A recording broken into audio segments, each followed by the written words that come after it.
2008年金融危机爆发时，华尔街一片哀嚎，无数投资者血本无归，有人跳楼，有人破产，有人从此一蹶不振。但有一个人却在这场浩劫中展现出了令人震撼的内心力量——沃伦·巴菲特。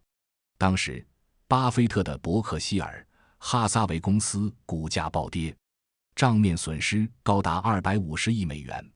媒体铺天盖地的质疑声涌来，股神神话破灭了，巴菲特老了，价值投资已死。面对这些攻击，巴菲特没有愤怒反击，没有为自己辩护，甚至没有表现出丝毫的焦虑。他只是在股东大会上平静地说了一句话：恐惧是传染的，但勇气也是。那一刻，我突然明白了什么叫真正的强大。真正强大的人不是从来不受伤，而是受伤后依然能够保持内心的平静与清醒。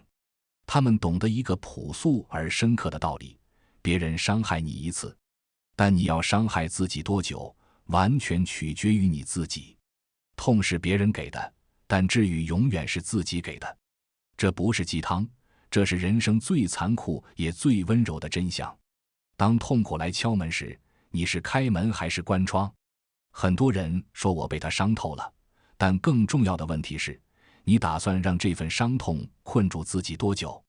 别人伤害你一次，确实令人心疼，但若你反复回想，久久不放，那就是自己在延长痛苦的生命。我想起一个朋友小雨的故事，他曾经深爱着一个男人，为了他放弃了出国深造的机会，辞掉了心仪的工作，甚至和家人闹翻。可最后，那个男人却在他最需要支持的时候选择了离开，理由是我们不合适。小雨崩溃了，他把自己关在房间里整整1个月，不吃不喝，不见任何人。他反复问自己，为什么我付出了这么多，却换来这样的结果？他开始怀疑自己的价值，怀疑爱情的意义，甚至怀疑人生的意义。但有一天，他突然意识到一个问题，那个伤害他的人或许早已翻篇，开始了新的生活，而他却还在原地惩罚自己。这真的值得吗？从那一刻起，小雨开始了自我救赎的旅程。他没有选择报复，没有选择自怜，而是选择了重新开始。他重新拾起画笔，报名参加了心理学课程，开始学习如何与自己的情绪和解。1年后，小雨不仅重新找到了自己的方向，还成为了一名优秀的心理咨询师，帮助无数像他一样受过伤的人走出阴霾。他常常对来访者说，痛苦是信号，不是归宿。它的意义从来不是让你沉溺，而是提醒你哪里不对了，哪里该改变了。真正的成长不是从来没受过伤，而是懂得及时止损。你可以痛，可以哭，可以崩溃一阵子，但不能一辈子困在那个人的错误里。复仇的终点是空虚，治愈的起点是转身。当你被伤害的那一刻，脑海里浮现的第一个念头，往往不是我该怎么治愈，而是我要让他也痛一下。这是人性，也是陷阱。我见过太多人因为一时的愤怒，做出了让自己后悔终生的事情。有人在社交媒体上发布前任的隐私照片，有人恶意传播同事的谣言，有人用冷暴力对待曾经的朋友。他们以为这样做能够找回尊严，却不知道这些行为只会让自己看起来更加愤怒、失控、卑微。真正高段位的处理方式是不动声色的转身，把复仇的能量用来温柔对待自己。那种你对我不仁，我自有安排的淡定，不是懦弱，而是强大。日本有一位著名的企业家稻盛和夫，年轻时曾经被最信任的合作伙伴背叛，损失惨重。当时的他也想过报复，想过用同样的手段回击对方，但最终他选择了另一条路，专注于自己的事业，用成功来证明自己的价值。多年后，当那个背叛他的人事业失败，生活潦倒时，稻盛和夫不仅没有落井下石，反而主动伸出了援手。他说，真正的胜利不是打败敌人，而是超越自己。这就是智者的选择。他们会给自己留出情绪沉淀的空间，会做一些能让身心都安定下来的事情，去练瑜伽，感受身体和呼吸的节奏，去慢跑，让汗水把情绪一点点冲刷出去，去画画、旅行，甚至只是静静地看一本书。不是因为这些事能马上解决问题，而是它们让你回到自己，让你不再把精力耗在对方身上。复仇的终点是更深的空虚，治愈的起点是转头拥抱自己。从受害者到幸存者，只有一步之遥。很多人在被伤害之后，陷入最深的不是对方的背叛，而是对自己的否定。那种我是不是不够好，是不是我哪里做错了，是不是我配不上幸福的声音，会一遍遍在心里回荡，把你原本的自信、热情一点点磨碎。但你要明白，伤不是你的错，但处理伤口是你的责任。真正的成长，不是假装没事，也不是逼自己快点好起来，而是一次深刻的自我觉醒。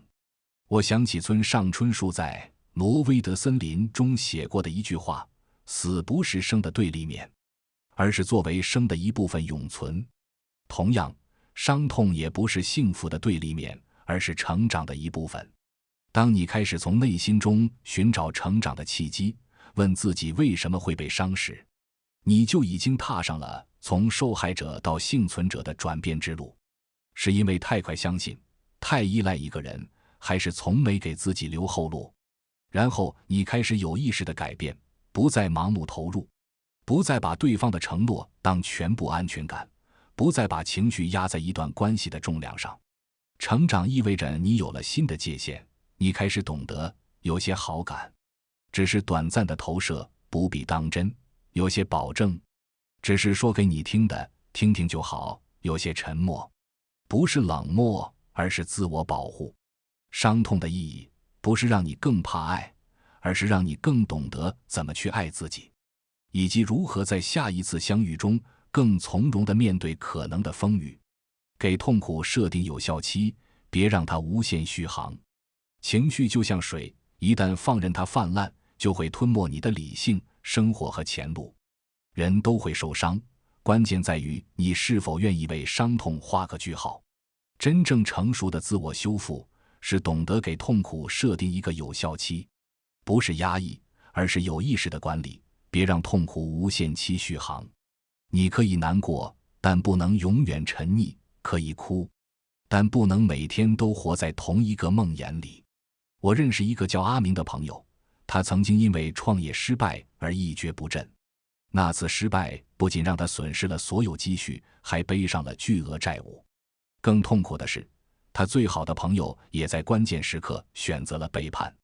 阿明告诉我，那段时间他每天都在自责和愤怒中度过，整夜的失眠，白天像行尸走肉一样游荡。他觉得自己的人生完了，再也不会有翻身的机会。但有一天，他突然意识到，如果继续这样下去，他不仅会失去过去，还会失去未来。于是他给自己制定了一个疗伤时间表。第1周，允许自己完全沉浸在痛苦中，想哭就哭，想骂就骂，什么都不做。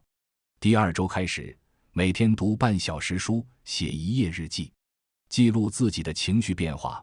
1个月后，开始重新建立作息，恢复运动，寻找新的工作机会。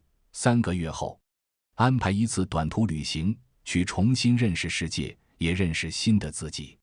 这样的节奏，不是强迫自己快点好，而是在给情绪一个合适的出口，也给人生一个重新运转的起点。2年后，阿明不仅还清了所有债务，还创办了一家新公司，生意做得风生水起。他常常说，伤害只是别人给你的石头，你自己若不肯放下，它才真正变成了枷锁。及时止损，不仅是对自己的保护，更是对未来的尊重。建立边界是成熟，不是冷漠。很多人反复受伤，不是因为命不好，而是因为太容易相信，太迟才设防。我们从小被教育要善良，要信任，可长大后才明白，不设防的信任不是纯真，是冒险。真正成熟的人不是变得冷漠，而是懂得在爱人之前先保护自己。你不是不能相信人，而是要学会先看人。成熟的信任不是一股脑掏心掏肺，而是观察之后的选择，判断之后的靠近。被伤一次是别人不忍，被伤多次就是你不懂界限。我想起苹果公司的创始人乔布斯，他在职业生涯中也曾经历过背叛和伤害。1985年，他被自己一手创建的苹果公司董事会赶出了公司，那种被背叛的痛苦几乎让他崩溃。但乔布斯没有沉溺在愤怒和自怜中，而是选择了重新开始。他创办了 Next 公司，收购了皮克斯动画工作室。在这个过程中，他学会了如何更好地与人合作，如何建立有效的边界，如何在保持创新激情的同时保护自己不再受到不必要的伤害。12年后，当苹果公司陷入困境时，乔布斯重新回到了苹果，并带领公司创造了史上最辉煌的成就。他曾经说过，有时候生活会拿起一块砖头向你的脑袋上猛拍一下，但不要失去信仰。这就是边界的力量，它不是隔绝世界，而是防止世界随意入侵。这堵墙的名字叫边界感，它不是冷漠，却很清醒；它不疏离，却很温柔。在感情里也是一样，曾经的你可能会因为对方一句"我保证"就倾尽所有，但成长之后，你懂了，真正可靠的承诺是用行动兑现出来的，不是靠口头说说。而你也不再把全部情绪寄托在别人身上，而是先让自己内心稳得住。自我保护不是脆弱，而是成熟的标志。它不是拒绝爱、拒绝信任，而是先爱自己，先照顾好自己的安全感，再去迎接外界的关系与变数。从伤痛中开出花来，人生最美好的不是从未受过伤，而是曾被伤却依然相信生活。每一次伤痛都是生命给你的礼物，虽然包装粗糙，但里面藏着的是成长的种子。当你学会了及时止损，学会了转身拥抱自己，学会了给痛苦设定有效期，学会了建立健康的边界，你就会发现，那些曾经让你痛不欲生的经历，竟然成了你最宝贵的财富。它们让你更加珍惜真正的美好，更加懂得什么是值得的，什么是不值得的。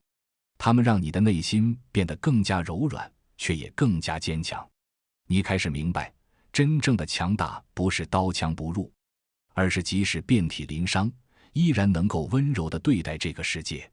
就像那句话说的，你要相信，这个世界上一定有一个人正在努力地走向你，而在他到来之前，你要做的就是好好爱自己，好好治愈自己，让自己成为一个值得被爱的人。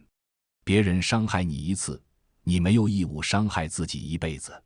痛苦只是人生的插曲，不是主旋律。愿你在被伤一次后，能用最短的时间疗愈，把痛苦当作成长的跳板，重新开启一个更好的自己。因为你值得更好的自己，也值得更好的明天。而那个更好的明天，正在路上等着你。